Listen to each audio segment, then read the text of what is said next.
This is a bit different. We're starting off at the top of the mast.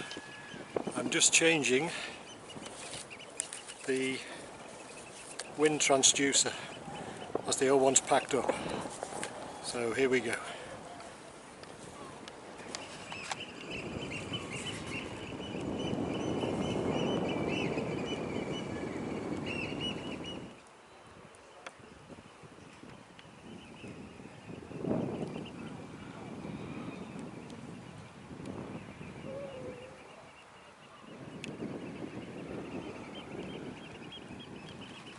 Well, you can't believe it. There isn't a breath of wind at the moment to test the instrument. Unbelievable. And it's the 25th of July.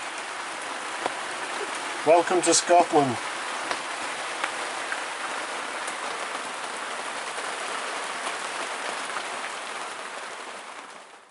The reward appeared later on though with this fabulous sunset.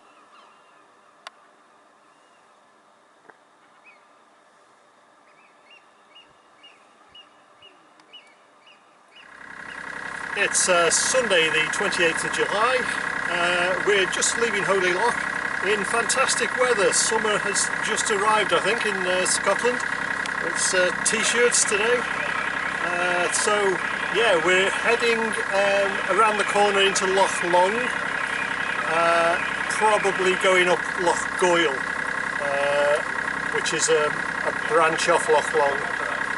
Past Carrick Castle, or maybe even stay at Carrick Castle, but the current plan is to go all the way up to Loch Goil Head. So let's see where we get. Okay.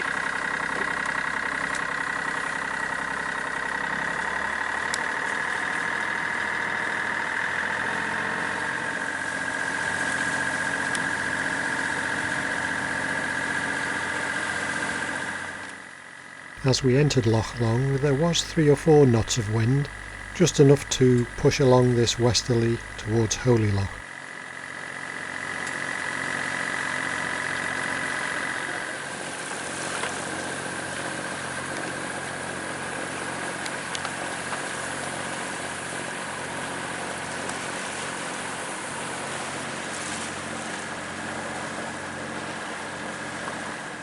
We went past the pier at Blairmore where an old friend of ours was moored on our return journey, but more of that later.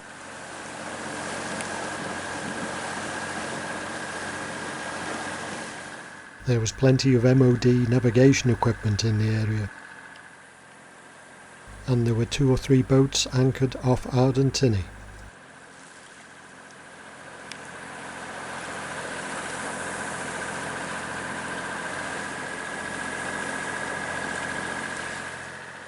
The next leg of our journey was very interesting as it took us past the MOD facility at Coalport. This is where Britain's nuclear submarines are loaded with the nuclear weapons, inside an enclosed dock. The water outside the dock is a restricted area and is constantly patrolled by MOD vessels. We chose to stay well outside of the area, but it still felt a little intimidating with the vessels constantly watching you.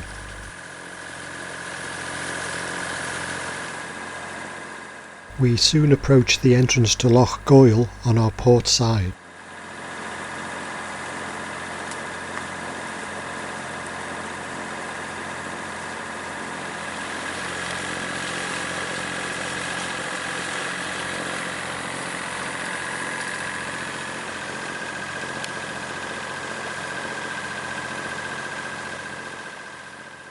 We soon got our first glimpse of Carrick Castle ahead on the port side of the loch. We could see that there were quite a few boats anchored there already, so we stuck to our original plan and carried on to the top of Loch Goil.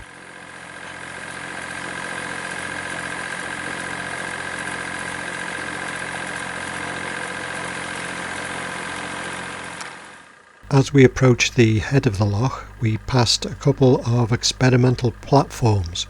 Quite what they were doing, we weren't too sure, to be honest. There were some fantastic properties along the edge of the loch, with fantastic views across the water.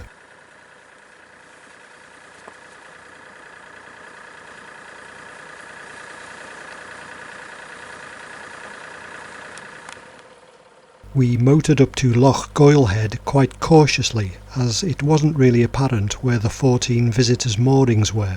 However, we figured out that they were the yellow moorings and picked one up quite close to the pontoon.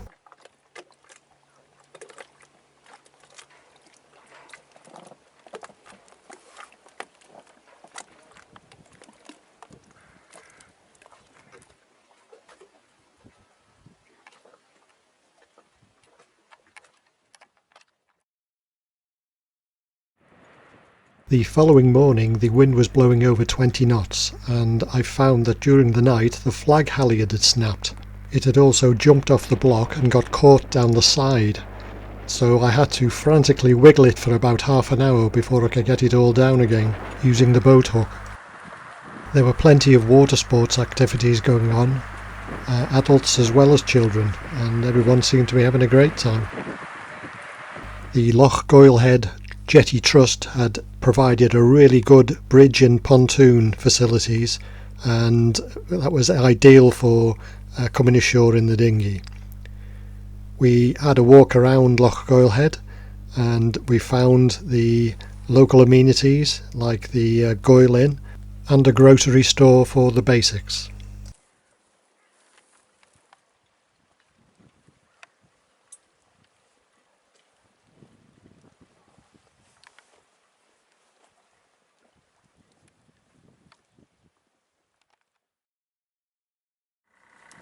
It's Tuesday the 30th of July. We're just motoring away from Loch Goil head, the top of Loch Goil. We've had a couple of nights there. Really nice place, been ashore to explore a bit. Had a nice meal in the Goil Inn. So it's been a really nice time. But the weather yesterday was pretty bleak though. Summer was suspended again yesterday. But today's plan is to go up to the top of Loch Long and see if there's any moorings free there. I think there's only a couple of moorings at the top of Loch Long, near to the pontoon there, which has a hammerhead. I think you could probably go alongside on the hammerhead as well, but there could be limited space. So we'll see how it goes. If there is space, we'll stay there. If not, we'll come back down and execute plan B, which we haven't quite formulated yet. So there we go.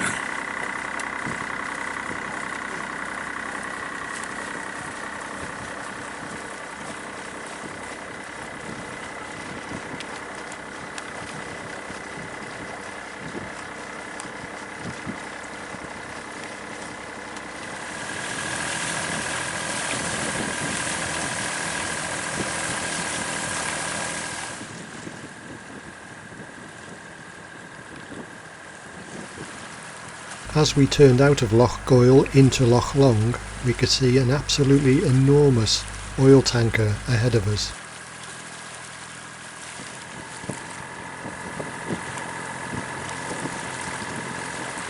We're just passing the tanker Australis at the Finart Ocean Terminal. And according to the AIS, it's got a draft of 54 feet, beam is 197 feet, and its length is 0.178 of a nautical mile. This is unbelievable. Nearly 2 cables long. It's a really big ship.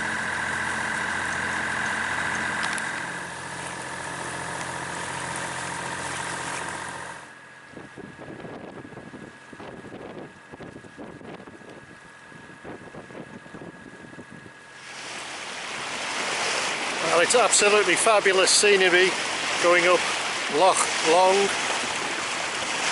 Zero wind, unfortunately. We're having to just motor, not even motor sail. But hey, the weather's really picked up again today. It was really dreich yesterday, so no complaints from me. Absolutely gorgeous place.